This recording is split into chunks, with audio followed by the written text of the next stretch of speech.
नमस्कार, महाराष्ट्र की खबरों पर हमारे खास बुलेटिन महाराष्ट्र टॉप 10 में आपका स्वागत है। आइए देखते हैं वो खबरें जो इस हफ्ते सुर्खियों में रही। नवी मुंबई में गुरु श्री तेग बहादुर जी के 350वें शहीदी दिवस समागम समारोह में केंद्रीय मंत्री अमित शाह ने शिरकत की।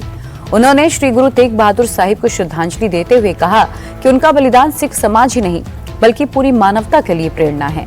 इस मौके पर मुख्यमंत्री देवेंद्र फडणवीस ने कहा, श्री गुरु तेग बहादुर साहिब की शहादत विश्व इतिहास की एक अद्वितीय घटना है। उन्होंने ये भी घोषणा की कि उनके बलिदान की गाथा स्कूल के पाठ्यक्रम में शामिल की जाएगी और नवी मुंबई में उनके नाम से एक अस्पताल भी बनाया जाएगा। प्रधानमंत्री नरेंद्र मोदी ने वीडियो संदेश के जरिए गुरु तेग बहादुर साहिब जी को नमन किया। नवी मुंबई के खारघर में आयोजित हिंद दी चादर के 350वें शहीदी समागम में बोलते हुए पीएम मोदी ने कहा, गुरु जी के शौर्य और बलिदान की गाथा नई पीढ़ी तक पहुंचाना ही हमारी सच्ची सेवा है। करतारपुर कॉरिडोर और हेमकुंड साहिब जैसी पहलों का जिक्र करते हुए प्रधानमंत्री ने कहा कि गुरु जी के साहस और सत्य के मूल्यों को केवल याद ही नहीं बल्कि जीवन में अपनाना भी जरूरी है। मराठी भाषा गौरव दिवस पर विधान भवन में भव्य आयोजन किया गया। मुख्यमंत्री देवेंद्र फडणवीस और दोनों डिप्टी सीएम एकनाथ शिंदे और सुनेत्रा पवार भी प्रोग्राम में मौजूद रहे। इस मौके पर मराठी भाषा की समृद्ध परंपरा और खासकर मराठी विनोद की विरासत को याद किया गया। मुख्यमंत्री ने कहा कि मुश्किल हालात में भी हास्य ढूंढ लेना यही मराठी समाज की असली पहचान है। सीएम फडणवीस ने मराठी को ज्ञान भाषा बनाने का संकल्प भी लिया।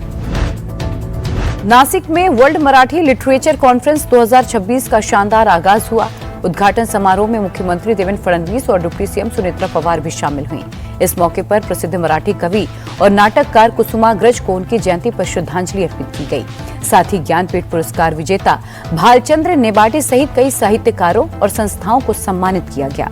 इस मौके पर सुनेत्रा पवार ने कहा कि दिवंगत उप मुख्यमंत्री अजित दादा पवार हमेशा इस बात पर जोर देते थे कि मराठी भाषा केवल घर की भाषा न रहकर रोजगार और आजीविका की भाषा बने।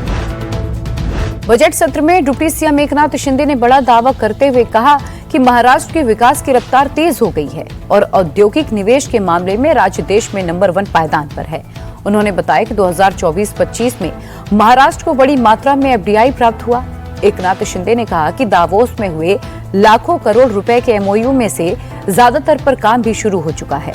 उन्होंने घोषणा की है कि 2026 को भर्ती वर्ष के रूप में लागू किया जाएगा और बड़े पैमाने पर रिक्त पद भरे जाएंगे। महाराष्ट्र के सीएम देवेंद्र फडणवीस और डिप्टी सीएम एकनाथ शिंदे ने तारदेव नागपाड़ा मुंबई सेंट्रल फ्लाईओवर का वर्चुअली उद्घाटन किया। फ्लाईओवर का नाम पुण्य श्लोक राजमाता अहिल्या देवी होलकर रखा गया है। सीएम फडणवीस ने 15 महीने में फ्लाईओवर पूरा करने पर बीएमसी के अधिकारियों और कर्मचारियों को बधाई दी। मुख्यमंत्री देवेंद्र फडणवीस ने Maharashtra Canada building the next phase of investment and innovation कार्यक्रम में कनाडाई डेलीगेशन का स्वागत किया। In the space of technology, in the space of GCC, in the space of startups, in the space of data centers, we are doing very well. And I think that these are also the areas where we can cooperate and collaborate. Iran Israel जंग के बीच middle east देशों में फंसे महाराष्ट्र के नागरिकों के लिए राज्य सरकार ने अलर्ट जारी किया है।